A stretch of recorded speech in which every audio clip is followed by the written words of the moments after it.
నేను ఆపదలలో చిక్కుబడి ఉన్నను, నీవు నన్ను బ్రతికించదువు.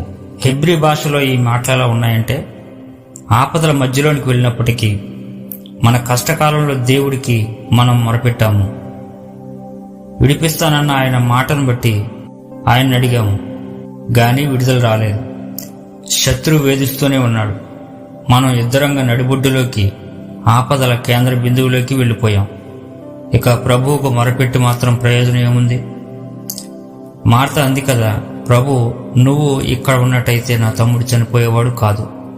అయితే ఈ నైరేశ్యాన్ని యేసు మరొక వాగ్దానంతో ఎదుర్కొన్నాడు, నీ తమ్ముడు తిరిగి బ్రతుకుతాడు. ఇలా కష్టాల నడిబొడ్డుకి మనం చేరినప్పుడు మార్తలాగా మనం కూడా ఇక విడుదల సమయం దాటిపోయిందని అనుకుంటాము. కానీ తన వాక్యంలోని వాగ్దానం ద్వారా ఆయన మనకి జవాబిస్తున్నాడు. నేను ఆదుకోవడం ఆలస్యం చేసినప్పటికీ మనం ఆపద